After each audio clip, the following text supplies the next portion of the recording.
વિદ્યાર્થી મિત્રો, જય શ્રી કૃષ્ણ. હવે આપણે 8મો પાઠ કૃષિ ક્ષેત્ર વિશે ભણીશું, જેમાં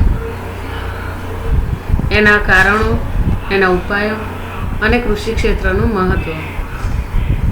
ઘણા બધા હજુ એકમ કસોટીના પેપર મોકલ્યા નથી, તો ઝડપથી પેપર સ્કૂલે મોકલાવી દેજો કોઈની પણ જોડે. એના માર્ક તમને મોકલવામાં આવશે, પણ એ પહેલાં તમે મોકલશો પછી જ પેપર ચેક થાય, પછી તમારા માર્ક્સ તમને મળશે. હવે આપણે સિલેબસ હજુ સુધી સરકારે કોઈ નક્કી કરેલો નથી, એટલે 8 પાઠ સુધી તો ખાસ આપણે રાખીશું, જેથી થોડો ઘણો કોર્સ પાછળથી કદાચ ઘટાડવામાં આવે. હવે આ જે પાઠ છે કૃષિ ક્ષેત્રનો, જેમાં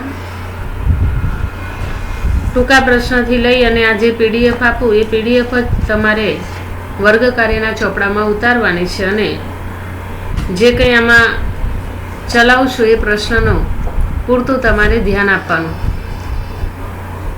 દરેક પ્રશ્નના આધારે તમારે એના જવાબો પણ તમારે તૈયાર કરવાના છે.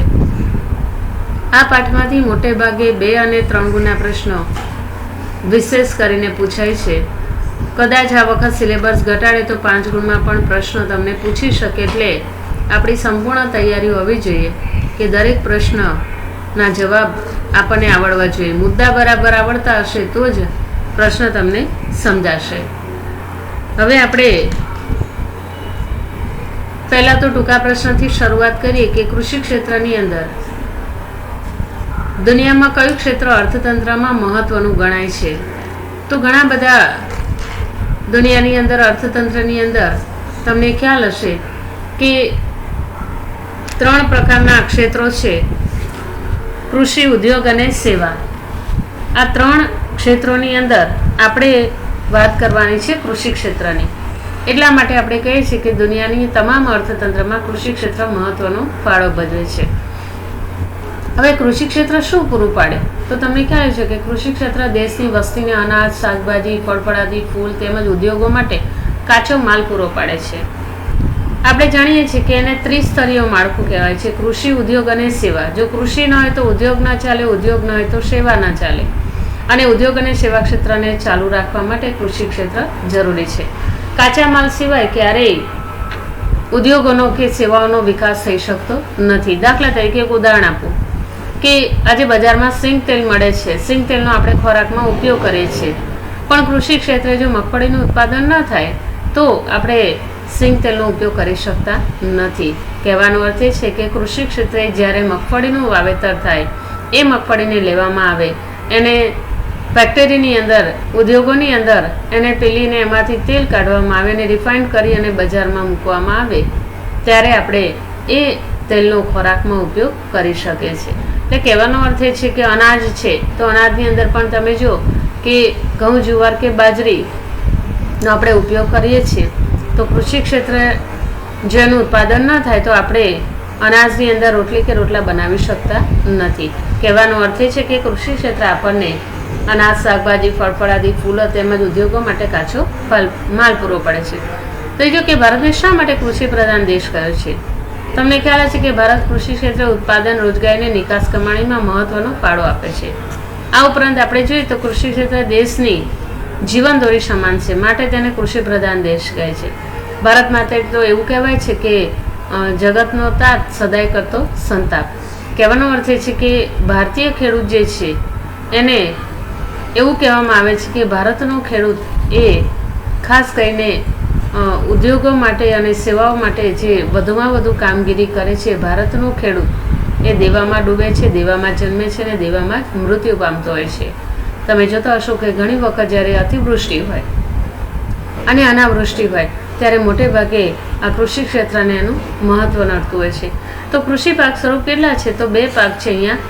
એક છે અનાજ એટલે કે ધાન્ય પાકો, અને બીજું છે અનાજેતર એટલે કે રોકડિયા પાકો. હવે 2011ની અંદર ગ્રામ્ય વિસ્તારની અંદર 68.8% વસ્તી ખાસ કરીને રહેતી હોય છે. અને કઈ યોજનાથી ઉદ્યોગીકરણને મહત્વ અપાયું? તો ભારતની અંદર 1956 એટલે કે બીજી પંચવર્ષીય યોજનાથી ભારતમાં ઉદ્યોગીકરણને મહત્વ અપાયું. તો હવે 5 ગુણમાં તમારે પ્રશ્ન પૂછાય કે ભારતમાં કૃષિ ક્ષેત્રની વર્તમાન પરિસ્થિતિનો ખ્યાલ સમજાવો. તો વર્તમાન સ્થિતિની સમીક્ષા કરો.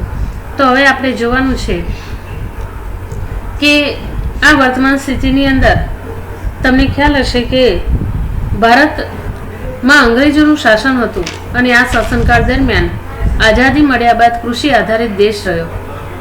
જુદા જુદા પોઈન્ટ આધારિત અહીંયા મેં સમજાવ્યું છે કે દેશમાં આયોજનકાળ દરમિયાન ઔદ્યોગિકરણને વધુ મહત્વ આપવામાં આવ્યું અને કૃષિ ક્ષેત્રના મહત્વ કરતાં વર્તમાન કૃષિ ક્ષેત્રમાં ઘણા મોટા પરિવર્તનો જોવા મળ્યા. તો દેશના અર્થતંત્રના ખૂબ મોટા રોજગારીના ક્ષેત્રે કૃષિ ક્ષેત્ર ઉપયોગી રહ્યું છે અને એટલે દેશની કુલ આવકની અંદર કૃષિ ક્ષેત્રનો ફાળો આજે મહત્વનો ફાળો ભજવે છે.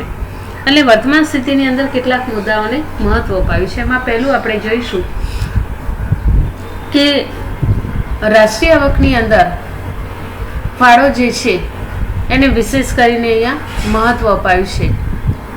તો પહેલો મુદ્દો આપણે જોઈશું અહીંયા ભારતની અંદર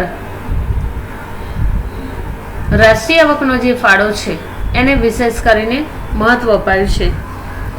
તો કૃષિ ક્ષેત્રે આવક સામાન્ય રીતે પ્રાથમિક કક્ષાની આવક કહેવામાં આવે છે. આ ઉપરાંત ખેત ઉત્પાદક, મરઘા પાલન, મત્સ્યપાલન, પશુપાલન દ્વારા થતી આવકનો અહીંયા સમાવેશ થાય છે.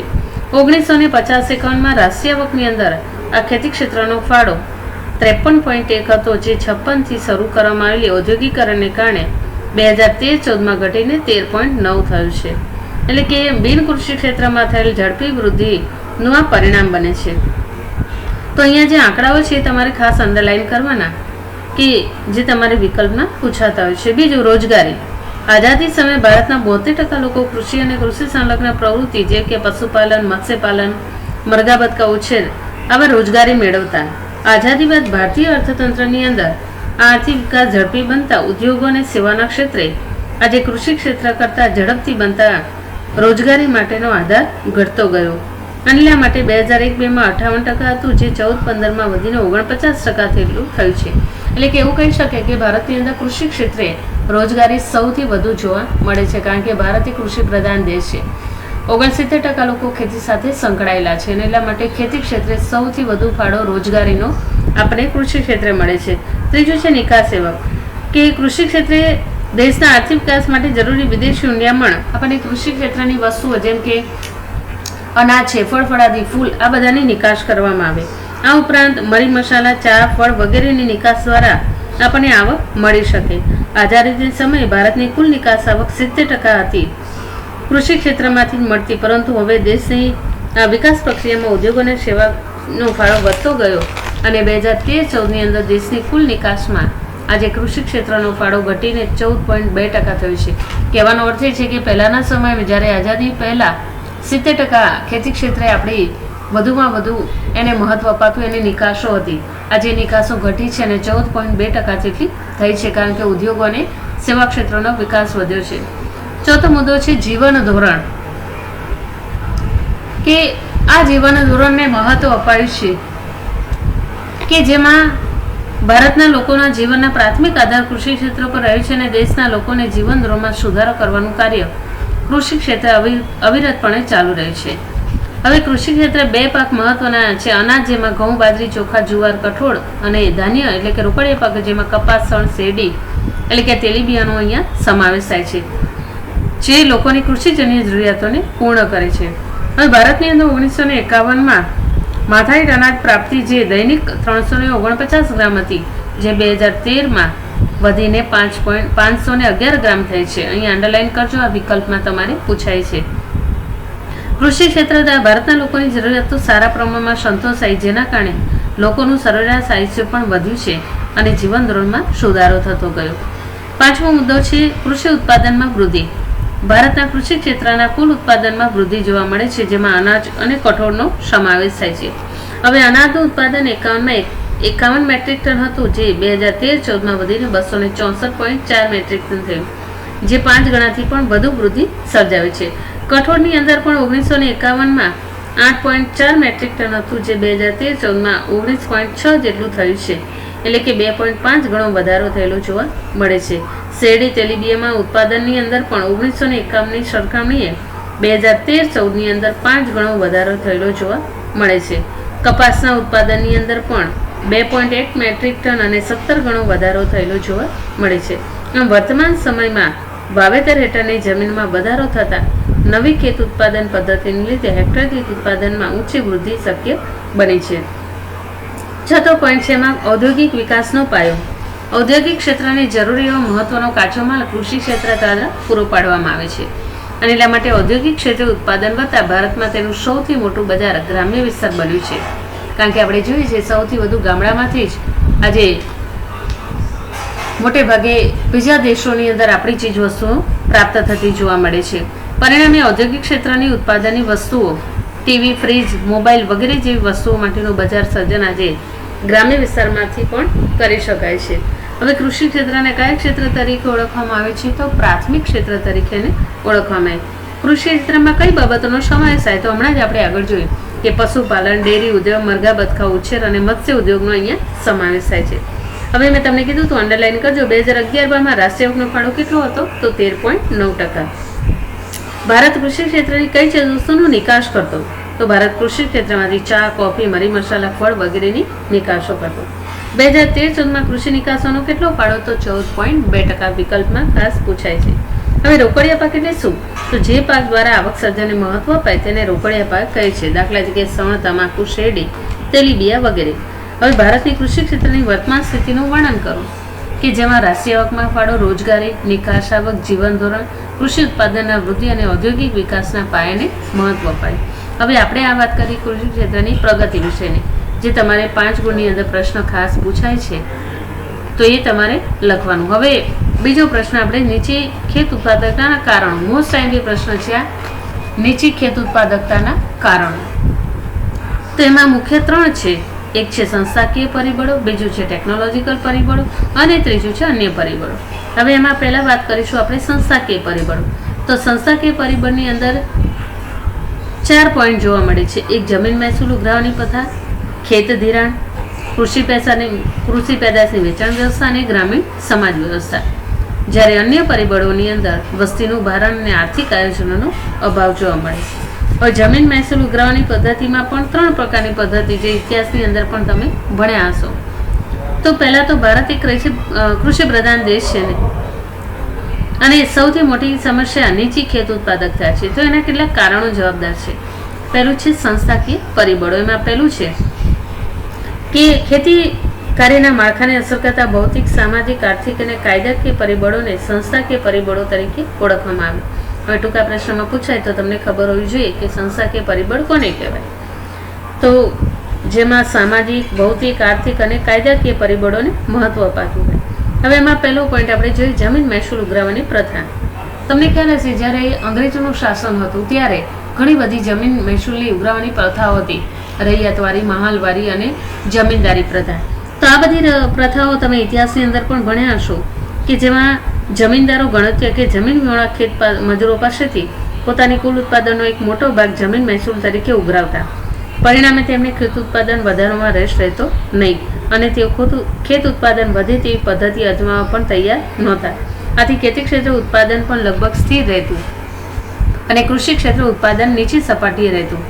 કારણ કે એ સમયગાળા દરમિયાન ખેડે તેની જમીનના કાયદા હેઠળ ખેડકની સલામતીને 7 નિગમના કાયદાઓ પસાર કરાયા નહોતા અને આ શોષણ મુક્ત ન બનતા કૃષિ ક્ષેત્રમાં નીચી ઉત્પાદકતાનો પ્રશ્ન મુશ્કેલ બન્યો હતો. બીજી વાત કરી છે એમાં ખેત ધિરાણ કે ભારતમાં મોટાભાગના ખેડૂતો ગરીબ હોવાથી ખેત ઉત્પાદન માટે ખેત ધિરાણ જરૂરી બને છે. જેમ કે બિયારણ, ખાતર, જંતુનાશક દવાઓ ખરીદી માટે ખેત ઉત્પાદન મેળવવા માટે એમને ખેત ધિરાણની જરૂર હોય છે. આઝાદી સમયથી આ ખેત ધિરાણમાં અસંગઠિત ક્ષેત્રની મોટી ભૂમિકા જોવા મળે. અહીંયા તમને પ્રશ્ન થાય સંગઠિત અને અસંગઠિત ક્ષેત્ર શું? અસંગઠિત ક્ષેત્ર એટલે કે ખાસ કરીને તમને ખ્યાલ હશે કે આ સંગઠિત ક્ષેત્ર જેમાં બેંકો અને અન્ય સંસ્થાઓનો સમાવેશ થાય છે. જ્યારે સંગઠિત ક્ષેત્રમાં તમને ખ્યાલ હશે પહેલાના સમયમાં સાહુકારો અને લાલાઓ હતા કે જે બેંકો જેવું કાર્ય કરતા હતા, લોકોને નાણાં ધીરતા. તો ખેડૂતોને ખૂબ ઊંચા વ્યાજના તે અપૂરતું ધિરાણ મળતું અને નાણાં ધીરના હિસાબમાં ગરબડ કરતા અને ગરીબ ખેડૂતોનું છેતરણ પણ કરતા હતા. આઝાદી પછી સરકારે રાષ્ટ્રીય સ્તરે બેંકોનું વિસ્તરણ અને અસંગઠિત ક્ષેત્રે નાણાં ધીરનાની વ્યવસાય કરતા લોકોનું મહત્વ ઘટાડ્યું છે. સરકારે 1975થી પ્રાદેશિક ગ્રામીણ બેંકો શરૂ કરીને 1982થી નાબાર્ડની રચના કરી. તમે આ અંડરલાઈન કરજો કે નાબાર્ડની રચના ક્યારે કરવામાં આવી? 1982થી. એનું પૂરું નામ શું છે? National agriculture bank four rural development, કે જે સંગઠિત સંસ્થાકીય કેન્દ્રના વ્યાપ વધાર્યો. પરિણામે અસંગઠિત ક્ષેત્રનું ખેત ધિરાણ માટે આજે માત્ર 27% રહ્યું. તો એ ખેડૂતોને સંસ્થાકીય ખેત ધિરાણ સિવાયના ધિરાણ મોંઘા પડતા કૃષિ ક્ષેત્રે આવક ઘણી ઓછી રહેતા ખેડૂતોને વધુ ઉત્પાદકતા માટેનું આકર્ષણ ન રહેતા કૃષિ ક્ષેત્રે સતત નીચી ઉત્પાદકતાને મહત્વ અપાયું. તો હવે કૃષિ પેદાશની વેચાણ વ્યવસ્થા, કે ભારતની અંદર ગ્રામ્ય વિસ્તારને ખેત બજારમાં સાંકળતા રહી રસ્તા કે વાહન વ્યવહારની સગવડ પૂરતી ન હોવાને કારણે ખેત બજારમાં ખેત ઉત્પાદનના બજાર ભાવ અને પાકના મોસમના ભાવો વચ્ચે મોટો તફાવત જોવા મળ્યો. મોટાભાગે ખેત પેદાશના ઊંચા ભાવ ખેડૂતોને મળવાને બદલે મોટા વેપારીને કે સંગ્રહખોરીને વિશેષ મહત્વ મળ્યું. ગરીબ ખેડૂતોને દેવાની ચૂકવણી માટે પોતાની ખેત પેદાશનો સ્થાનિક શાહુકાર અને દલાલને વેચી દેવા પડતા, કે જેની એને કોઈ આવક મળી શકતી નહીં. તો આ ખેત પેદાશના બજાર ભાવ, બજારમાં વેચાણની પદ્ધતિ વગેરેથી જાણકાર નહીં હોવાથી તેઓ ખેત ઉત્પાદનનું સારું વળતર મેળવી શકતા નહીં. અને પરિણામે આજે આપણે જોઈએ છીએ કે ખેતી ક્ષેત્રે સૌથી વધુ આ પરિસ્થિતિ જોવા મળી છે. તો ગ્રામીણ સમાજ વ્યવસ્થા ભારતના ખેડૂતો માટે આ પ્રારબ્ધી છે અને તેથી કોઈ પણ સમસ્યા ઈશ્વર પ્રેરિત છે એમ કહી શકાય. અને એટલા માટે ગ્રામીણ સમાજમાં જૂનવાણી પરંપરાની વ્યવસ્થાઓને બંધાયેલો હતો. આથી જીવનની પૂરતી ખેતી કરીને સંતોષિત રહેતો. પહેલાના સમયમાં શું હતું કે ગ્રામીણ સમાજ વ્યવસ્થા કેવી હતી? સંતોષેલી. પોતાનું જ ખેતી ક્ષેત્રે પોતાના જ ઘરની અંદર ઉપયોગી હોય એટલું જ અનાજ વાવતા અને પોતાના કુટુંબીજનોનું પોતાનું પૂરું કરતા. એ બહાર વેચાણ માટે એનો કોઈ વેપાર વૃત્તિનો કોઈ અર્થ નહોતો. જ્યારે અત્યારે શું થયું છે, બધામાં આજે વેપારીકરણ થઈ ગયું છે. ખેતીનું વેપારીકરણ, શિક્ષણનું વેપારીકરણ, દરેક ક્ષેત્રે આપણે જોઈએ અત્યારે એનું વેપારીકરણ થયેલું જોવા મળે છે. તો એટલા માટે એ સમયે પ્રારબ્ધી હતા ખેડૂતો કે ગ્રામીણ સમાજ જૂનવાણી પરંપરાની વ્યવસ્થાને બંધાયેલો હતો અને પૂરતી ખેતી કરતો. અશિક્ષિત હોવાથી તેમનામાં આર્થિક વિકાસ કરવા, ખેતીનો વિકાસ કરવા, આવકમાં વૃદ્ધિ કરવા જેવી અભિલાષા હતી નહીં. આથી ગ્રામ્ય અર્થતંત્ર કેન્દ્ર એવું કૃષિ ક્ષેત્રે નીચી ઉત્પાદકતા ધરાવતું. બીજી વાત કહે છે ટેકનોલોજીકલ પરિબળો. ભારતના ખેતી ક્ષેત્રે ખેડૂતો પાક લેવાની બાબતમાં ખેતીમાં જૂની પદ્ધતિ, જૂના સાધનો, તમને ખ્યાલ હશે હળ અને બળદ દ્વારા ખેતી થતી. જૂની પુરાણી ઉત્પાદન પદ્ધતિ દ્વારા ખેડૂતો ખેતી કરતા, ટ્રેક્ટરને બદલે હળ ને બળદનો ઉપયોગ કરતા, સુધારેલા બિયારણને બદલે પરંપરાગત બિયારણનો ઉપયોગ કરતા. એટલે કે તમને ખ્યાલ હશે પહેલાના સમયમાં બિયારણને રાખ કે રેતીની અંદર દાબી દેવામાં આવતા અને બીજા વર્ષે એનો જ બિયારણ તરીકે ઉપયોગ કરવામાં આવતો. જ્યારે આજે તમે જો હાઇબ્રિડ બિયારણો આવી ગયા છે કે જે ઉત્પાદકતામાં વધારો કરતા હોય. પરિણામે રાસાયણિક ખાતરની જગ્યાએ સેન્દ્રિય ખાતરનો ઉપયોગ કરતા, એટલે કે ખાસ કરીને પશુઓના મૂત્રનો ઉપયોગ કરતા. તમને ખ્યાલ હશે ગોબર ગેસ પ્લાન્ટ પણ ઊભા કરવામાં આવતા ગામડાની અંદર. તો આ બધા સેન્દ્રિય ખાતરોનો વિશેષ ઉપયોગ કરતા, જેના કારણે સારામાં સારું ઉત્પાદન પણ એ મેળવી શકતા. આ ઉપરાંત પાક સંરક્ષણ માટે જંતુનાશક દવાનો ઓછો ઉપયોગ કરતા અને પરિણામે ભારતનું કૃષિ ક્ષેત્ર મંદ ગતિએ આગળ વધ્યું છે અને નીચી કૃષિ ઉત્પાદકતા જોવા મળે છે. હવે અન્ય પરિબળોની અંદર વસ્તીનું ભારણ. બે પરિબળોને મહત્વ અપાય છે: વસ્તીનું ભારણ અને આર્થિક આયોજનનો અભાવ. ભારતની આઝાદી સમયે 72% લોકો ખેતી ક્ષેત્રમાંથી રોજગારી મેળવતા, જ્યારે 2013-14માં આ પ્રમાણ 49% જેટલું નોંધાયું છે. કહેવાનો અર્થ એ છે કે અત્યારે આ વસ્તીનું જે ભારણ છે એ ભારણ કૃષિ ક્ષેત્રે ઘટતું ગયું છે અને ઉદ્યોગ અને સેવાના ક્ષેત્રે વધતું ગયું છે. ખેતી ક્ષેત્રો ઉપર રોજગારીનું ભારણ ઘટ્યું છે, જ્યારે અનેક ક્ષેત્રોની તુલનામાં આજે એનું મહત્વ અપાતું ગયું છે અને પરિણામે શ્રમની નીચી ઉત્પાદકતા પણ અહીંયા જોવા મળે છે. તો આર્થિક આયોજનો ભારતમાં બીજી પંચવર્ષીય યોજનાથી ભારતનું આર્થિક આયોજન ઉદ્યોગ કેન્દ્રિત બન્યું છે અને ખેતી ક્ષેત્રે જેટલા પ્રયત્નો, સમય ફાળવણી અને ખર્ચ કરવા જોઈતા હતા તેટલા પ્રમાણમાં મળતા નથી અને ભારતનું ખેતી ક્ષેત્ર અનિયમિત અને મંદ ગતિએ આજે વિકાસ કરતું રહ્યું છે. પરિણામે ભારતમાં કૃષિ ક્ષેત્રની સ્થિતિ આજે ચિંતાજનક બની છે. તો સંસ્થાકીય પરિબળો કોને કહેવાય? તો આપણે આગળ જ જોયું કે ભૌતિક, સામાજિક, આર્થિક અને કાયદાકીય પરિબળોને સંસ્થાકીય પરિબળો કહે. કઈ બાબતોનો આમાં સમાવેશ થાય છે? તો આમાં અંગ્રેજોએ દાખલ કરી જમીન મહેસૂલ ગુરાવની પ્રથા, ખેત ધિરાણની સવલતો, ખેત પેદાશની વેચાણ વ્યવસ્થા, વાવણીની સવલતો તેમજ જમીન માલિકી પ્રથાનો સમાવેશ થાય છે. જમીન મહેસૂલ ઉઘરાવની કઈ 3 પ્રથાઓ પ્રચલિત હતી? તો જમીનદારી, મહાલવારી અને રૈયતવારી. આઝાદી પૂર્વે કયા કાયદાઓ પસાર કરવામાં આવ્યા હતા? તો ખેડે તેની જમીનના કાયદાઓ હેઠળ સાથે તેની જમીન એટલે કે જમીનના નિયમન અંગેના કાયદાઓને પસાર કરવામાં આવ્યા. નાબાર્ડની રચના ક્યારે કરવામાં આવી? તો 1982. એનું પૂરું નામ શું? તમને કીધું national agriculture bank four rural development. આ બધા જ પ્રશ્નો બહુ અગત્યના છે. ટૂંકા પ્રશ્નની વિકલ્પમાં ખાસ પૂછાશે. નાબાર્ડની કામગીરી શું? તો ભારતમાં કૃષિ ક્ષેત્રે ધિરાણની સુવિધા પૂરી પાડવાનું મુખ્ય કરે છે.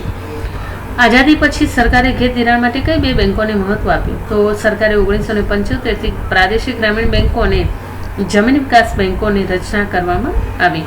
ભારતમાં કૃષિ ક્ષેત્ર શા માટે નિર્બળ બન્યું? તો ભારતમાં કૃષિ ક્ષેત્રે જૂની પુરાણી ઉત્પાદન પદ્ધતિ તેમજ ખેતી ક્ષેત્રે જૂના સાધનો અને જૂનવાણી વિચારધારાને લીધે કૃષિ ક્ષેત્ર આજે નિર્બળતા આવી છે.